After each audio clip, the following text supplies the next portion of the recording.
Talk to Your Meeting Doctors, the LinkedIn Live series from My Meeting Support, featuring Dr. Martin Duffy and Dr. Paul Nunez-Dia.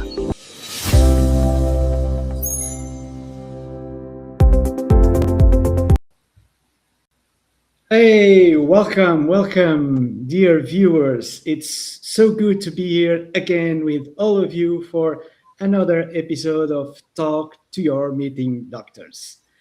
As always with me, Martin Duffy, my co-host. Martin, you like to say hello to the viewers? Yeah, I'll put you in the spot here. I'm well into retirement at this stage now, loving every minute of it. But it's always nice to have conversations with practitioners from around the globe in areas related to and associated with organizational meetings.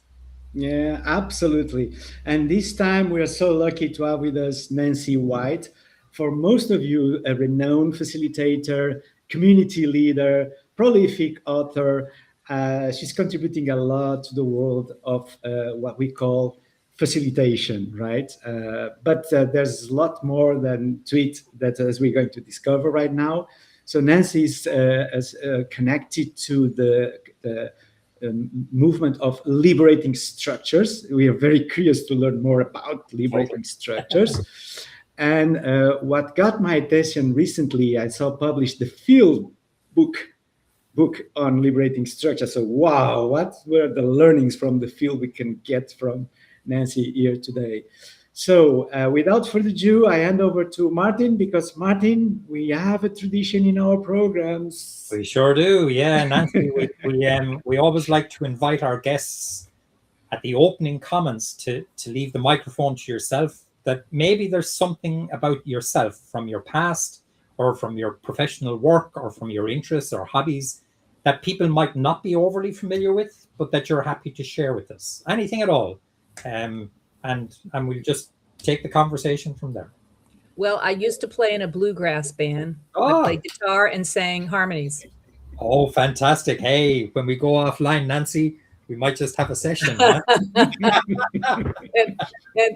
and you know, a band, you can tell when it's in sync and when it's not in sync. Oh, yeah. Yeah. And there's have been lessons from those years that continue to stay with me even into retirement. Fantastic.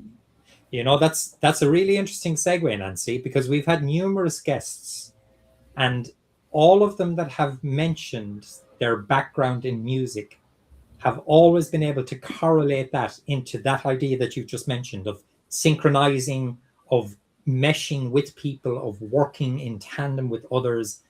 It's a fascinating aspect that actually brings us straight into the concept of meetings, because is that not what meetings are meant to be about? Bringing people into alignment, into harmony, into engagement, but the or creative dissonance.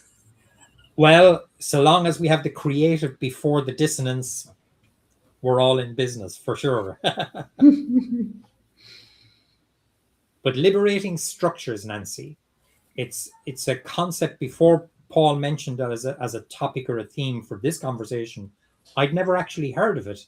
So perhaps you could start by just giving us your take on, well, what is it? What does it mean? Well, liberating structures is, for me, a pattern language. Okay, it is understanding what it is we were trying to do when we're in a group together. And I'm not talking just from a perspective of facilitation, but of active participation of any person in the design and the execution of working together, being together, playing together, doing together. If we are attentive to some basic things, some microstructures, we can figure out then how to adapt whatever methodology we're using to work in any particular context.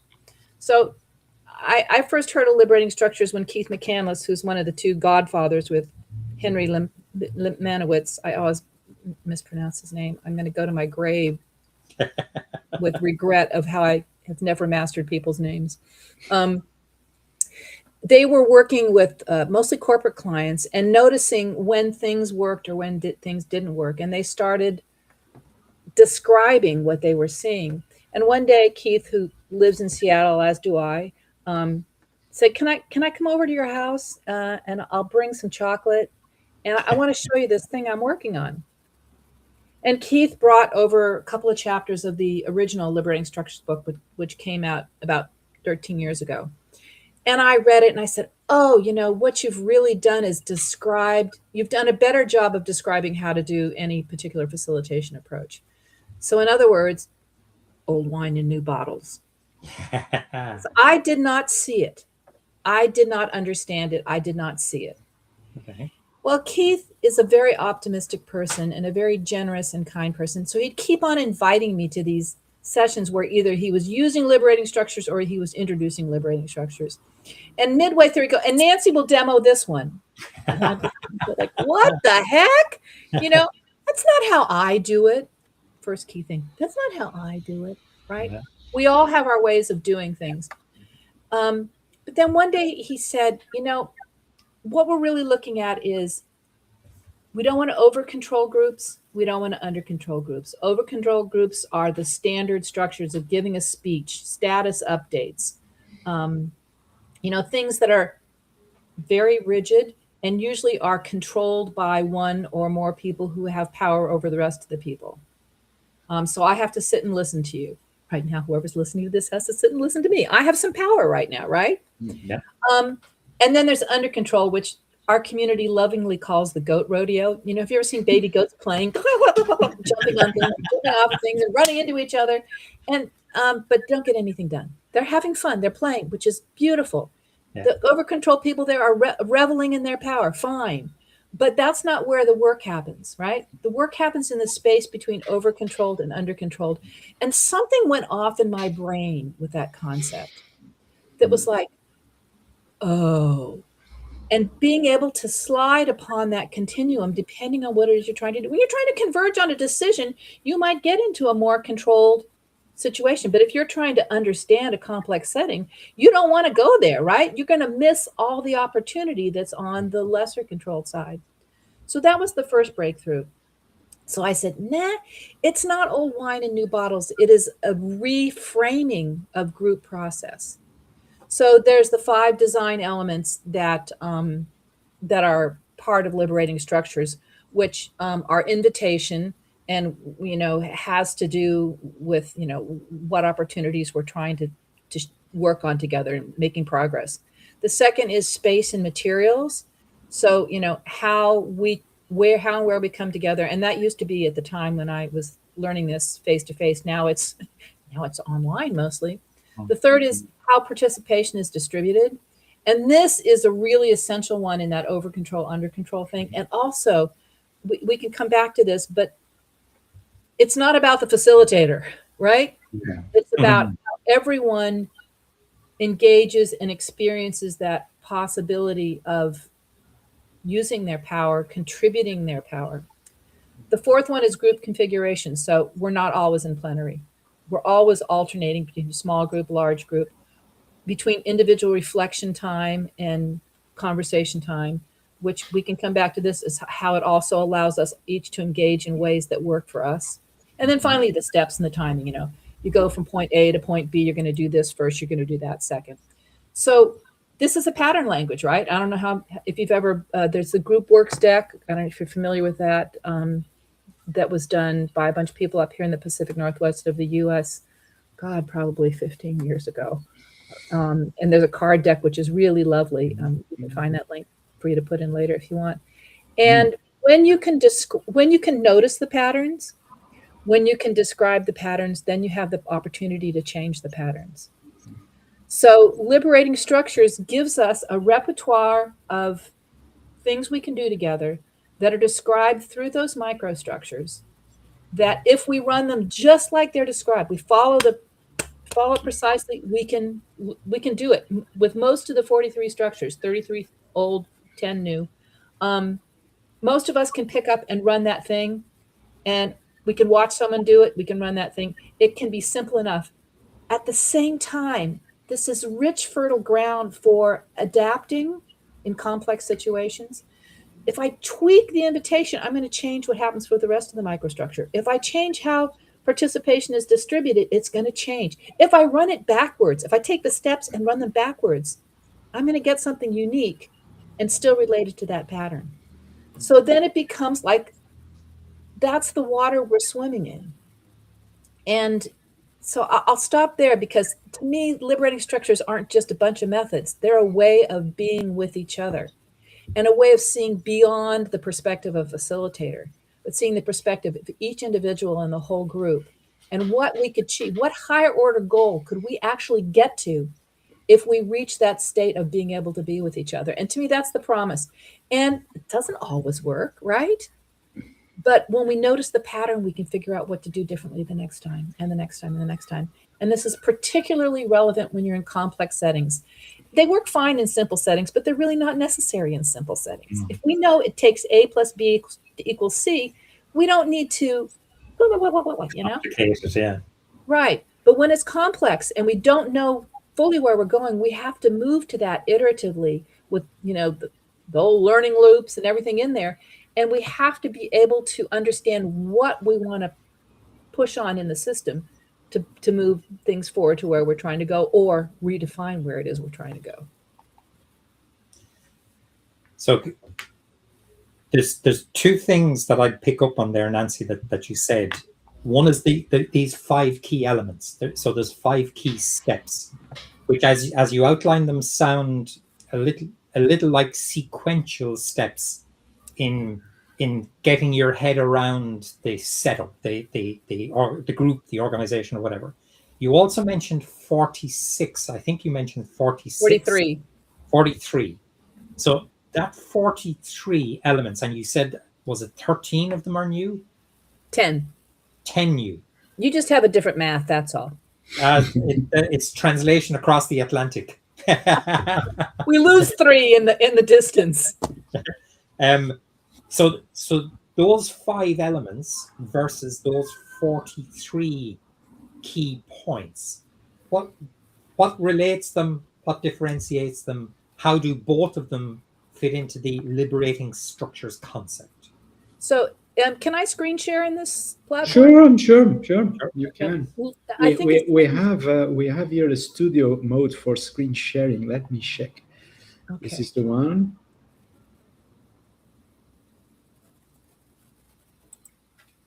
Let me see if this comes up. I see it here. Yes, I have your screen here. Okay. And we are using the demo mode in the studio. Yeah.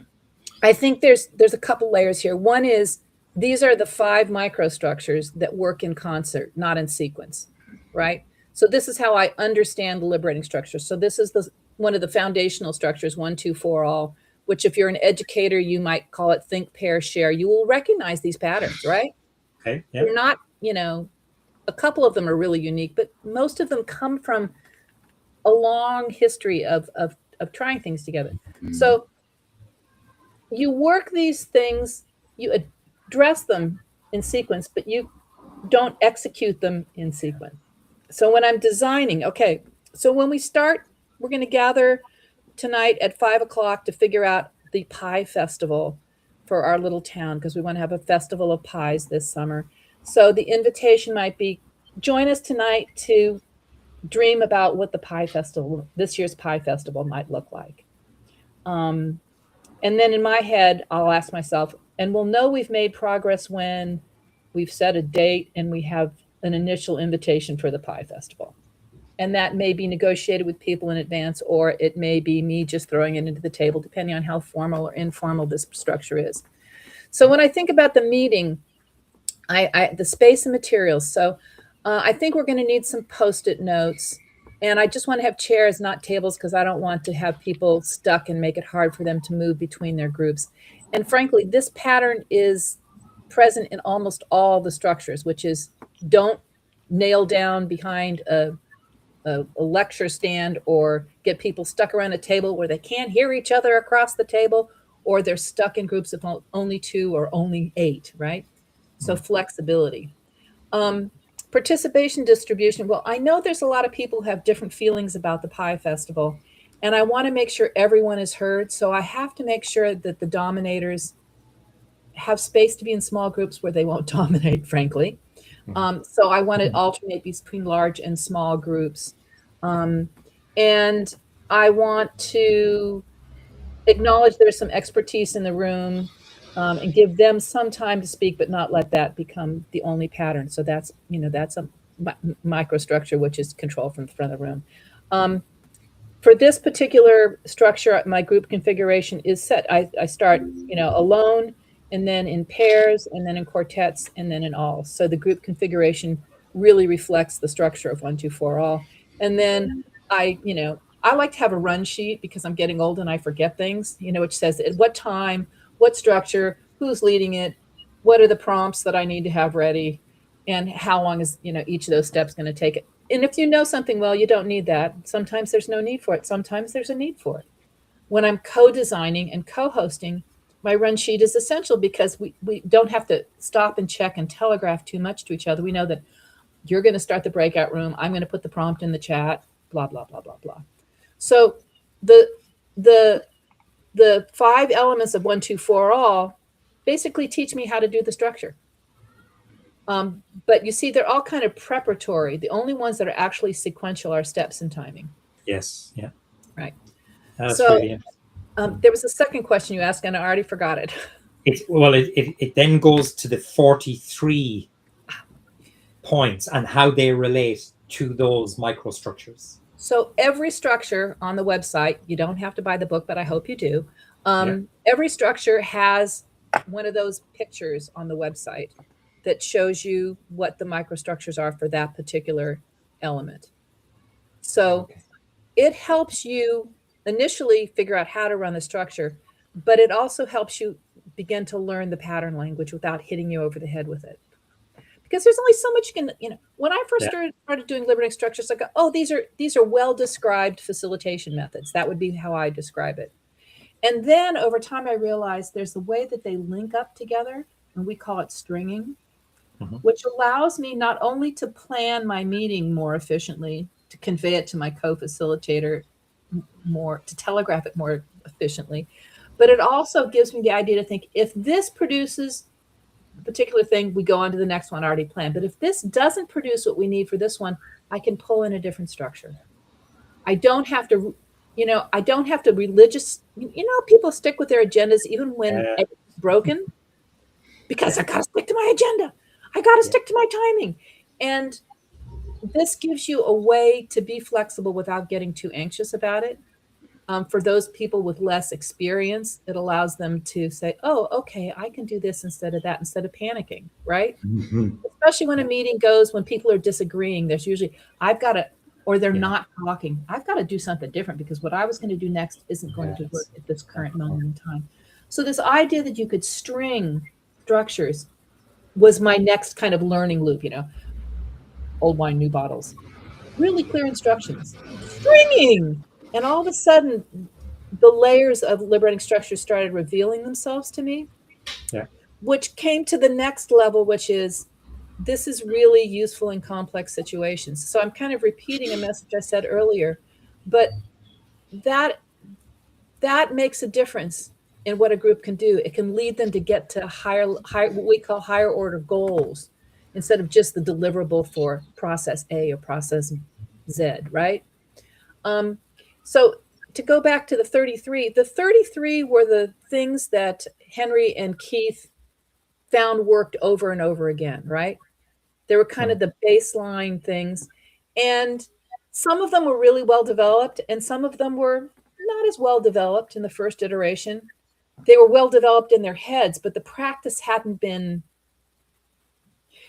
So when one person practices by themselves, they build up this huge bank of tacit knowledge about how to do something. When you teach someone to do it, then you have to go like, oh. And when you're trying to spread it through written description, it's even harder. And so what really motivated the book in the first place was liberating structures online during the pandemic. And it was amazing how quickly all these things we didn't think we could do online, we were doing online. And we wanted to write a guide to how to do liberating structures online. But when we started writing it, we realized in the 13 years since the first book was out, the community of the network of practitioners had refined and evolved the practice in the hands of many people, not just a few like Keith and Henry or the early adopters, right? It became something that everybody had skin in the game. And when we went back to write, we were going to write like, here's how you do 1, 2, 4 face to face. Here's how you do it online. We were going to do them side by side. We realized that they were actually, when you describe them at their clearest and simplest, there was very little that was unique. There's a couple of structures that don't run well online, and there's a couple of structures that I think work better online. Yeah. But to disentangle that, we realized we needed to update the original 33 and make the language clearer and cleaner. And like, how much detail do you put? How much detail do you not put? How many variations do you put versus not? I mean, this is the author's dilemma forever. But as we were doing them, we also realized that the community had been developing their own structures, because once you understand those 5 microstructures, right, you can dream up your own thing. Yeah. And we told people, write it up, test it with your colleagues. And some people did, but that's a lot of work. So we did the work of taking some of the other structures and, getting them up to speed in a way to describe. And it was like abandoning some of your children, because there was about 25 potential ones we could have put in there. And in the end, we put in the ones we liked. Keith would probably have a much more clearly stated intellectual view of why we included what. But when we look at the repertoire, we're saying, is there anything this repertoire isn't fulfilling? Yeah. And there's some things that aren't as well expressed, or if we tweaked a structure, would be able to fulfill that need. So some people talked about, how can you better develop a plan? And there's a million methods for strategic planning. But when you're strategic planning in a complex environment, that's a little bit different. Maybe it's a lot different. So not working, KNOT, was included in the repertoire because we found it very useful, both from that, how do you get just enough disentanglement to figure your next step, and getting the next steps done. And the other thing that arose in that was, how do we evaluate if we're making progress?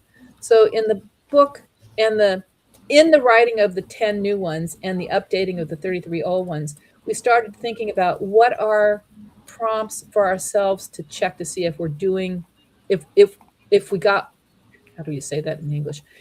If structure A delivered what you need for the next structure.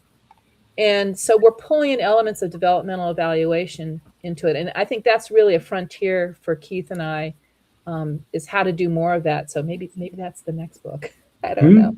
But I'm rambling here. I'm going to stop for a second. No, you're making sense in my head, but I've got a very specific question. So at least 3 times since we've started, you've mentioned complex situations. So what constitutes a complex situation as you would understand it? Classically, it's where you cannot predict the outcome. So complicated is, where you have the expertise, you can predict the outcome, and you're pulling everybody along with you, right? Yeah. They're filling in the blanks, but there is some sense. So you know where you're going, you have a clear sense of how you get there. Complex is, you have a sense of direction, but you are not certain how you're going there. So you want to make experimental tries into there. And there's lots of language that different people and organizations use, that, you have to try in order to more clearly understand something. And strategic planning, when you look beyond, these days it's beyond 4 weeks, what's going to happen in 6 weeks? My God, that's so far away. And everything will have changed by then.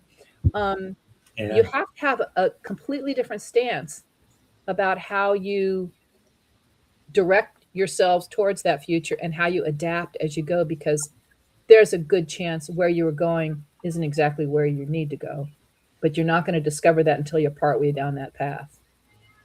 And so liberating structures gives us a way to reveal the different facets of things, to not prematurely close on a solution. I think, that's one of the biggest risks these days, is how do I know when to foreclose on a decision or not?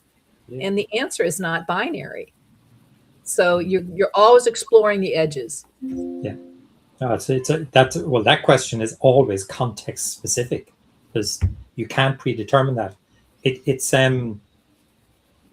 My second question, because there's other things that I'd like to develop, but just to I suppose bottom out the liberating structures concept, as you've described it so far, it sounds like it's very oriented toward the facilitator, and it's sounding to me like it's a framework within which the facilitator can make sense out of the evolving situation in front of them. Now, that's how it's sounding to me.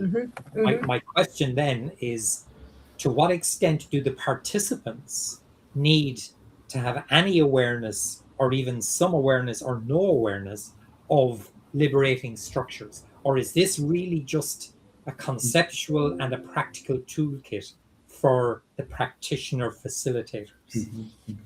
Yes and no to all those.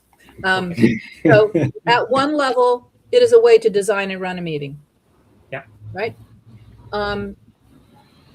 What is interesting is it gives everyone a pen to be authors. So you can have the group be part of your design team. Yeah.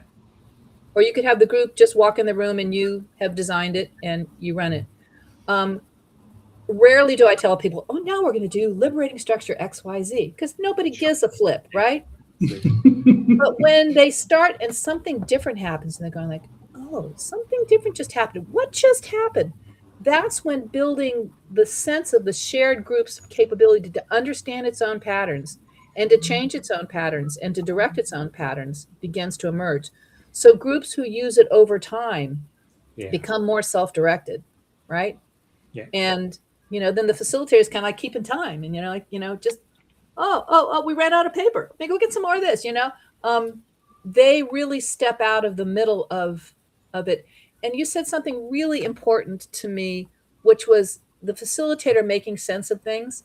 So I am was a great sense maker. I could absorb and capture and synthesize and show it back to people, and they go like, wow, but I was doing them a disservice in many ways, because the things we make sense of for ourselves end up having more power than something someone made sense for us. So there's something performative and satisfying of having someone come up and, like I used to graphically record and facilitate it at the same time, which I would not recommend. It's insane. But people go like, oh, and then they take that result away, but I've robbed them of something.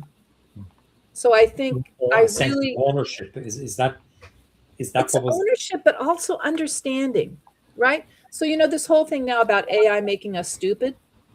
Oh yeah. In a way, there's something related there to overworking the sense making and the directing of the facilitator.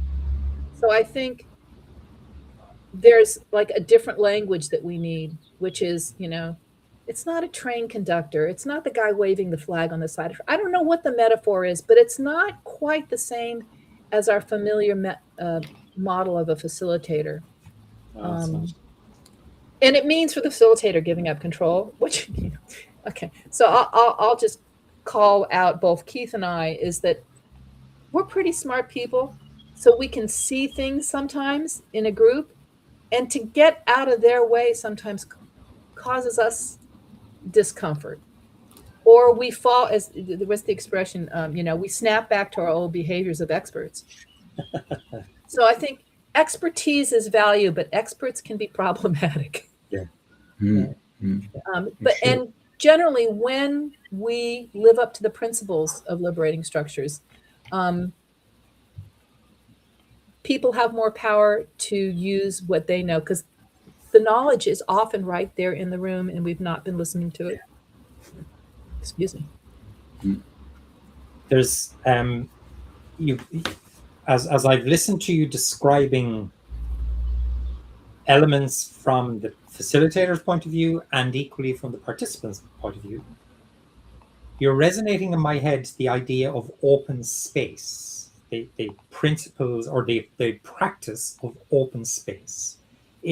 Am I inferring correctly there? Is there a sense of overlap between how open space operates as a facilitative mode and the application of liberating structures? So there's one liberating structure called options place, which is inspired from open space, which is when we create the conditions for people to make their own agendas, we can often go further than if we created the agenda for them. So philosophically, that is very much shared. I'm also an open space practitioner, have, been able to learn at the feet of many of the previous generation of facilitators. And there are other facilitation practices which I still practice and appreciate. I think the difference now is I just now look at it through the 5 microstructures, right? And some people, the openness of open space still challenges them. Yeah. So Oh, for them, do you create a little more structure, right? And I see some people saying, "Oh, no, don't do that." I don't really care whether you agree or disagree. You do what works for you. It's not a dogma. yeah, But if we can discuss and describe and reflect on what happened or what we want to happen with some shared language, then really interesting conversations happen. yeah. Mm-hmm. Yeah, that's okay. Let me just interject here, Martin, for a minute. I know that we have a string of questions and we have to extract a lot from our guest here today. I mean, I'm delighted to have Nancy here with us. But just this morning, I had a conversation with Charlotte, my colleague from Denmark. She was talking about how difficult it is for the managers at large, right? Let's talk about the management world and the company, the organizational life, where managers sometimes struggle to understand the difference between content and process. This is, a discovery we were sharing and commenting. And now, of course, this language about process is very, very useful for any manager that wants to have a go on a different type of organizing this next meeting. I find this very interesting. It democratizes the access to the role of facilitator, which in the past was just for these guru experts, right? But anybody can facilitate a meeting thanks to liberating structure. That's my stake. Martin, over to you. I just want to add on something is I think we still have to socialize the idea that, we all play a role in the success of a meeting. I Peter love Block, that. I was graphically recording at a meeting, and Peter Block came into the room and he was talking about the work they were doing in Cincinnati. And he goes like, okay, here's where I start with those meetings. If this meeting were to be an absolute failure, what is your role in that failure? And I kind of sat back on my heels and went, oh, way to go. Did you really say that? Yeah, cool. I borrow that and credit it because I think we have given up agency as participants. A participant is a lesser thing than the manager or the facilitator. And that's a deep cultural practice that, sometimes we take it into the meeting room and it's rejected because it's dangerous. It's heretical. But when people do take it on, I mean, you should interview Keith. He's got some great stories in the healthcare world. Please bring him, introduce him to us. We'd love to have him here. Yeah. He was working in healthcare and they were trying to stop the spread of antibiotic resistant bacteria infections. And they brought the whole team into a mock-up of a room and they watched what patterns people did as the doctor went to the patient, as the person from maintenance came and emptied the bag of, the protective suits. And they used chocolate syrup to be the stand-in for the bacteria. So you could physically see where the bacteria spread. And it was really, and they found breakthrough points where they could change simple things and it would make a huge difference, right? But the leader of the group was really challenged because they couldn't tell people what to do. They had to remove the barriers that were keeping people from doing what they knew they should do. They discovered they could do. And it's a commitment to learning with and from each other on an ongoing basis. I think about the work of Bev and Etienne Wenger Trainer, who, Paul, I know you know because they're near you, south of Lisbon. But they talk about social learning and learning to make a difference. And I think the scaffolding of learning to make a difference really, really complements the scaffolding of liberating structures. I have to take note of that. I don't know them, and they're so close to me. Oh, yeah. Oh my God, you need to know them. Bev and Etienne Wenger Trainer. And if you go to Wenger Trainer and you look at their value creation framework, it gives another way for us to understand the dynamics of people in organizations. So we're no longer messing with process here. We're also messing with an organism, with its strengths, its weaknesses, its habits, it's wanting to go back to the way we do it. And in this time of rapid change, I'm finding people are holding even tighter to pass things because it's the only thing they have to anchor them. Absolutely, yeah. But you, Nancy, you've touched on something for me that I think is pretty important. And Paul, your point there and your question, and actually used the phrase democratization. But so the principles of liberating structures, if they encounter a management mindset that is not disposed towards democratization, that is more disposed towards autocracy rather than democracy, is more disposed towards dictation rather than participation. Is there a mismatch then? Is there a scenario where liberating structures just isn't going to work in this place, so let's not bother trying? Or have I missed something? Are you an optimist or a pessimist? Personally, an optimist. So in my experience, I have seen shifts even in fairly autocratic situations, but I would suggest it's more of a guerrilla move, or pardon my kind of but it's facilitation. I love that term. Yeah. That you're really trying to slide a little variant in. And then the other thing is, and again, this goes, if you look at the Wenger Trainer Value Creation Framework, if you don't notice what's happening at the small, immediate scale, you have no chance of making a difference at the larger systemic level, right? Yeah. And so if you think about, if we just did 1, 2, 4 all together, and you heard from someone you've never heard from before, we might say, let's stop for a minute and see what just happened. So we'll do a little bit of developmental evaluation. And when people are prompted to notice what was different when something was run with a structure versus, a lecture, they go like, and you don't push it any further. The next time you do one, you just that tiny moment of what was changed. And at the end of the meeting, one of the things we're working on is sort of the variation of triangle evaluation, where people, how have our connections changed? How have our development of new possibilities done? And what, actual ideas are we putting into action? And you can change those 3 questions. We're playing with those 3 to see if they work across as many contexts as possible. And so one of the things is I created a new relationship. Then the prompt can be, what are you going to do to maintain what was created today? I'm going to have coffee with Paul and Martin next week, right?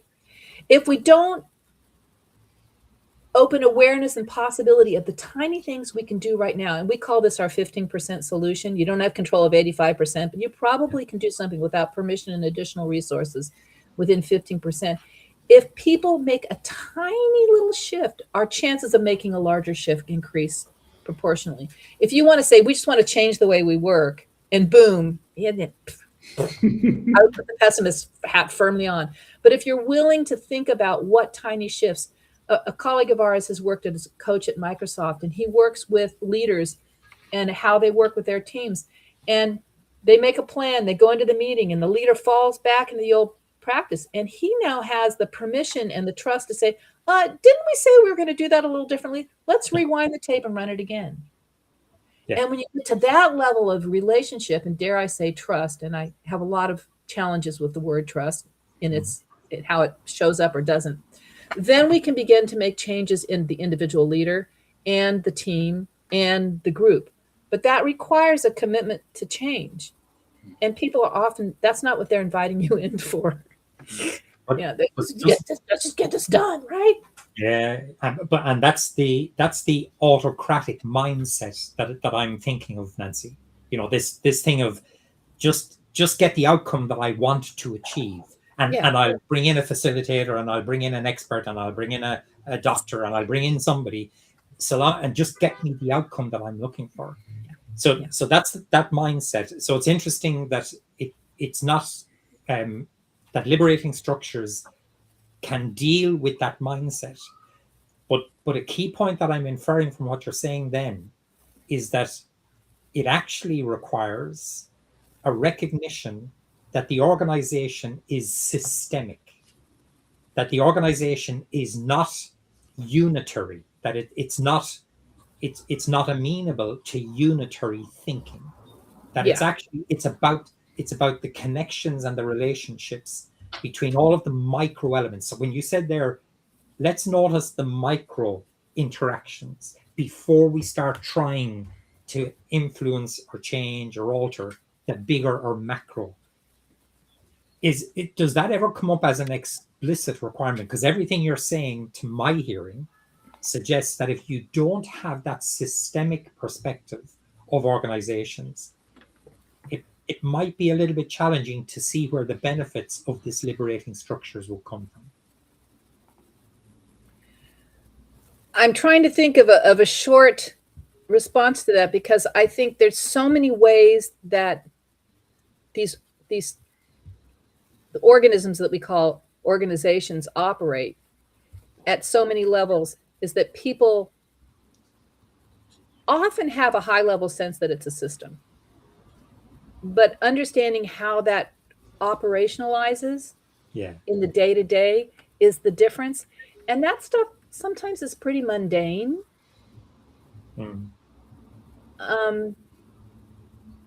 So I think you also have to think that you can do some work without pushing on the systemic view initially. You're going to arrive there, because at some point you're going to do, I mean, one of the things I love is creative destruction. It used to be called TRIZ, because we changed the title because it borrowed from another methodology and caused confusion. So now we cause confusion for the people who knew it as TRIZ. But it asks you to design for perfect failure. And you don't tell people you're designing for perfect failure the first time you run it, though you can run this multiple times. Even when people know what's coming, it still works. You have them design in small groups for, how can the pie festival be the worst possible pie festival ever to happen in our town? And they work in small groups. They make a list of everything they need to do to make sure it fails absolutely. And, we can share it between the groups. There's variations here, but now take that list and I want you to put a check mark by everything we already are actually doing. And we are already repeating things that lead to failure. We know they lead to failure, but we still do them. And one of the most powerful ways for people to understand they have a lever into a system is to understand what they can stop doing instead of start doing. We have created an additive culture. We can do more with less people, more with less people, more with less people, right? Well, what if we stop doing something? What would that make room for? What would change in the system? And then people start understanding that a system isn't something you can snap your fingers and change, and you can influence it. You can find what edges of that system are open or vulnerable to influence, and do experiments on those edges, reflect on them, and decide, do I keep working that edge, or am I going to try a different edge? And so it's something as simple as figuring out what to stop doing can open that door. But intellectually, just head on into it. That works for some people, but it doesn't work for everybody. Yeah, and it's typically not the starting point from which the facilitator is brought in. The facilitator is brought in to, I'm looking to try and get this outcome. Help me set it up to get to wherever I'm trying to go. Or the performative nod to complexity and systems, which is another thing. Whenever someone says, I want to do a consultation, red flag, because are you just ticking the box? Yeah. And I worked in international development for many years, and that was a big box ticking exercise. And we want to work with our whole system. And can you tell me what you mean by that in your organization? I have a systems approach. What does that mean in day-to-day practice? So, conceptually, fine, but what does it mean in day-to-day practice? Sorry, I didn't turn my phone on. No, we have to be mindful of the time, Martin, as our viewers are following us since 44 minutes ago, and we're reaching that critical spot where LinkedIn Live viewers disappear because they have to do something else. The time flies. It's maybe it's an opportune time, Paul, to try and do a a little roundup of some of the key points. I suppose to start off, my opening observation was liberating structures, that I'd never heard of it. So Nancy, you've very kindly taken us on a whirlwind journey through the concept of liberating structures. And your opening comment was that it's pattern language, which is kind of interesting, because you then introduced us to the idea of the 5 micro standards, and the diagram that you showed us, where they were almost atomized. So they weren't in any particular sequence or flow, although they could be applied in a sequence. But actually, they're more about an awareness of the key elements, 5 key elements that make up any event that a facilitator might look to actually engage with. That took us then to noticing and looking into the actual patterns of interaction. And you said you have 43 in total, and that 10 of those are relatively new, that you're doing an updated version of the book that was originally authored 2013, 2014, if I recall correctly. Mm-hmm. The linking of patterns of interaction within the group, and how, as the facilitator, the 43 patterns offer you almost like a menu of ways in which to recognize what's happening within the group. So again, it's not that they're prescriptively to be applied in sequence, it's that they're to be used as lenses through which we as facilitators can observe a group and then help the group to get to where the group in the moment appears to be wanting to bring itself. Mm-hmm.